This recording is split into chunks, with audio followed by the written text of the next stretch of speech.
के कई इलाकों में वक्फे से बारिश, पहाड़ी इलाकों में बर्फबारी। बलूचिस्तान के कई इलाकों में दूसरे रोज भी बादल बरसे। तुर्बत में तूफानी बारिशों ने तबाही मचा दी। नदी नालों में तुगयानी आ गई।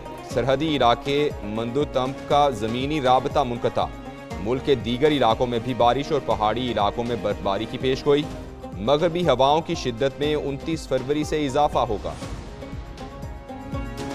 कॉन्स्टिट्यूशन में क्लियरली लिखा हुआ है कि हर हाल में आपने 29 फरवरी तक असेंबली को समन करना है। ये अपना फर्ज नहीं निभा रहा है। अलवी साहब ने आईन तोड़ा। पीपल्स पार्टी का सदर पर बगावत के 2 मुकदमात का मुतालबा। बिलावल भुट्टो कहते हैं सदारत आरिफ अलवी के बस की बात नहीं। आइन के तहत हर हाल में 29 फरवरी को असम्बली इजलास बुलाना है। मवाख़ज़े के बजाय इंतखाबी अमल से आरिफ अलवी की जगह दूसरा सदर लाएंगे। आसिफ जरदारी को सदर मुंतखब कराएंगे। सदर आसिफ जरदारी गवर्नर्स के नामों को खुद हतमी शक्ल देंगे।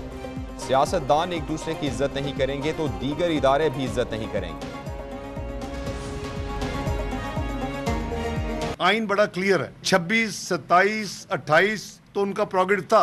29 को वो समन अप्रूव कर दे तो 29 को भी हो सकता है, लेकिन ऑटोमेटिकली 29 को इजलास होना है।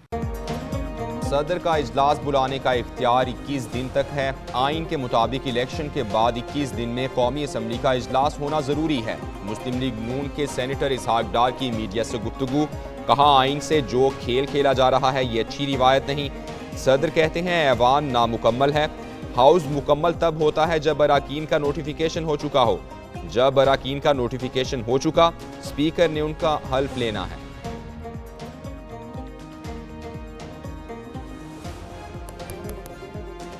कौमी असम्बली के इफ्तिताही इजलास की तैयारियां। इजलास हर हाल में कल होगा। निगरान विफाकी हुकूमत का आइनी माहिरीन से मुशावरत के बाद 2 टोक मौक़िफ़। हुकूमत ने सदर से कौमी असम्बली इजलास बुलाने की दोबारा दरख्वास्त भी कर दी। कहा इलेक्शन के 21 दिन के अंदर इजलास लाजिम है। आइन में कहीं नहीं लिखा कि ऐवान नामुकम्मल हो तो इजलास नहीं बुलाया जा सकता। सदर मुमलिकत के इंतखाब का शेड्यूल यकम मार्च को जारी होगा। इलेक्शन कमीशन का ऐलान। तर्जुमान इलेक्शन कमीशन के मुताबिक 29 फरवरी को तमाम असम्बलियाँ वजूद में आ जाएंगी। सदर के इंतखाब के लिए मतलूबा इलेक्ट्रल कॉलेज की तकमील हो जाएगी। 2 मार्च दिन 12 बजे तक सदारती उम्मीदवार अपने कागजात नामजदगी किसी भी प्रिजाइडिंग अफसर के पास जमा करा सकेंगे। सुन्नी इत्तेहाद काउंसिल को मखसूस नशिस्तें मिलेंगी या नहीं, इलेक्शन कमीशन में आज फिर समाअत होगी। इलेक्शन कमीशन ने तमाम दरखास्तों को यकजा कर दिया। कौमी और सूबाई असम्बलियों में नुमाइंदगी रखने वाली जमातों को नोटिस जारी करने का फैसला।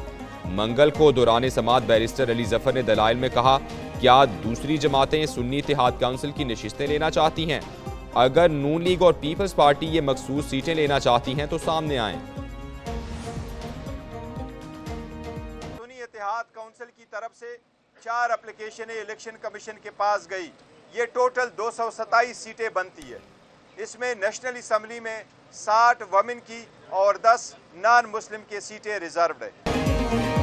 मखसूस नशिस्तों के फैसले तक कौमी असम्बली का इजलास नहीं बुलाया जा सकता। बैरिस्टर गौहर का मौक़िफ़। इल्ज़ाम आयद किया साजिशी तरीके से PTI से बल्ले का निशान लिया गया। सुन्नी इत्तेहाद ने 4 दरखास्तें इलेक्शन कमीशन को भेजी हैं।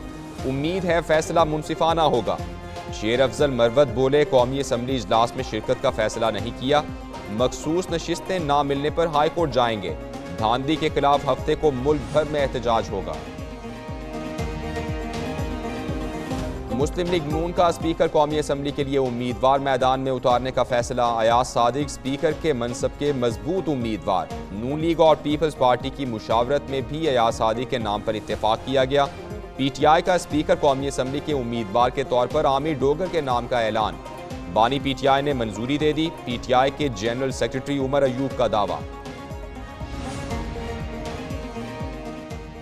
सिस्टम के अंदर है वो रोएंगे और जो सिस्टम से बाहर हैं वो जमकर बात करेंगे और जुर्रत से बात करेंगे। इलेक्शन गुजर गया, क्या अब कोई थ्रेट नहीं?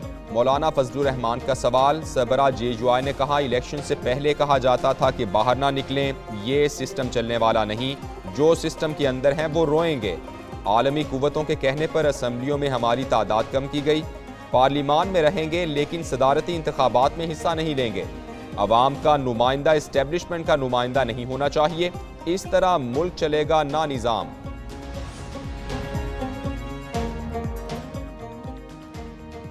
£190 मिलियन रेफरेंस बानी PTI और बुश्रा बीबी पर फर्द जुर्म आयद, मुलजिमान का सेहत जुर्म से इनकार। अडियाला जेल में एहतसाब अदालत के जज ने फर्द जुर्म पढ़कर सुनाई। बानी PTI के वकला की चालान की नकूल दोबारा फराहम करने की इस्तदा। अदालत के आइंदा समात पर 5 गवाहान को तरबी के नोटिस। बानी PTI की बच्चों से बात करने की दरख्वास्त मंजूर। मजीद समात 6 मार्च को होगी। सदके दिल से हल्फ उठाता हूँ कि मैं खुलूसे नियत से पाकिस्तान का हामी और वफादार रहूँगा।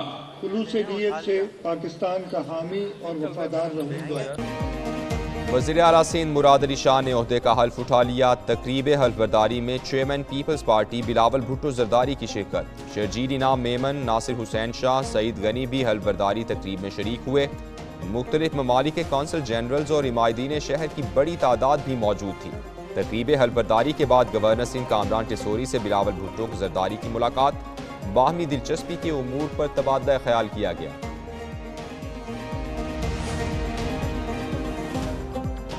वज़ीर आला बलोचिस्तान के लिए ज़हूर बलेदी के नाम पर इत्तेफाक। पीपल्स पार्टी की क़यादत की वज़ीर आला के लिए मुशावरत। बलोचिस्तान असम्बली का इजलास आज होगा, अराकीन हल्फ उठाएंगे। इस्लामाबाद में पीपल्स पार्टी और मुस्लिम लीग नून की पार्लिमानी कमेटीज़ का मुश्तरका इजलास। चंगेज़ जमाली, सनाउल्लाह ज़ाहरी, सरफराज बुगटी, इसहाक डार, अयाज सादिक, जाफर मंदोखेल की शिरकत। हुकूमत साजी पर मुशावरत हुई। मालियाती उमूर में शफाफियत पर समझौता नहीं होगा। मेरिट की खिलाफ वर्जी करूंगी, ना होने दूंगी। पंजाब में कोई सियासी भर्ती नहीं होगी। वज़ीर आला मरियम नवाज शरीफ ने वाज़े कर दिया। दरबार हॉल सेक्रेटेरिएट में सुबह सवेरे इजलास की सदारत की। बोली, खिदमत के जज्बे से सरशार दयानतदार अफसरान को सल्यूट करती हूँ। एहतसाब, शफाफियत, मयारी काम और टाइम वर्क रेड लाइन है। अवाम के मसाइल का फौरी हल चाहिए। वज़ीर आला का अनारकली के मकबरे का दौरा, म्यूजियम का इफ्तिताह किया। सेफ सिटी अथॉरिटी के हेड ऑफिस भी गई। रमज़ानुल मुबारक में शहरियों के लिए रिलीफ, मुतहरिक हो गई वज़ीर आला मरियम नवाज शरीफ। पंजाब भर में मुस्तहिक अफराद को निगहबान रमज़ान पैकेज देने का फैसला। रजिस्टर्ड घरानों को रमज़ान राशन बैग दिए जाएंगे। सूबे भर में 70 लाख खानदान निगहबान प्रोग्राम के तहत राशन हासिल कर सकेंगे। लाहौर में 4,81,000 से जायद मुस्तहिक घराने रमज़ान राशन बैग से मुस्तफ़ीद। खैबर पख्तूनख्वा असम्बली का इजलास आज होगा। 9 मुंतखब अरकान हल्फ उठाएंगे। असम्बली के सेक्रेटरी किफ़ायतुल्लाह अफरीदी की एक न्यूज़ से खुसूसी गुफ्तगू। कहा, इजलास के लिए इंतजामात कर लिए हैं। आज के एजेंडे में सिर्फ हल्फबर्दारी शामिल है। अगले दिन स्पीकर और डेप्यूटी स्पीकर का इंतखाब होगा। इजलास के तीसरे रोज़ वज़ीर आला का चुनाव किया जाएगा। PTI ने आकिब खान को स्पीकर का उम्मीदवार नामजद कर दिया।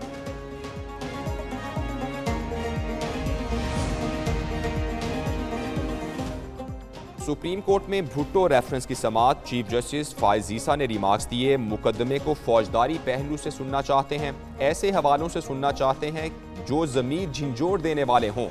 अदालती मुआविन मंजूर मलिक ने कहा, भुट्टो केस के बहुत से दर्दनाक पहलू हैं। दोबारा तफ्तीश का हुकूमती ऑर्डर मौजूद नहीं।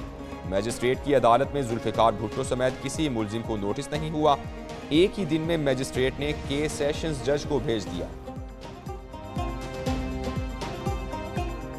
अवाम पर बिजली गिरा दी, कीमत फिर बढ़ा दी। बिजली के निर्खों में एक माह के लिए 7 रुपये 5 पैसे फी यूनिट इजाफा। नेपरा ने मंजूरी दे दी। नोटिफिकेशन जारी। इजाफा जनवरी की माहाना फ्यूल एडजस्टमेंट की मद में किया गया। सारिफीन को मार्च के बिल्स में इजाफी अदायगियाँ करना होगी। सारिफीन पर 66 अरब रुपए का इजाफी बोझ पड़ेगा। इजाफे का इतलाक लाइफलाइन और के इलेक्ट्रिक सारिफीन पर नहीं होगा।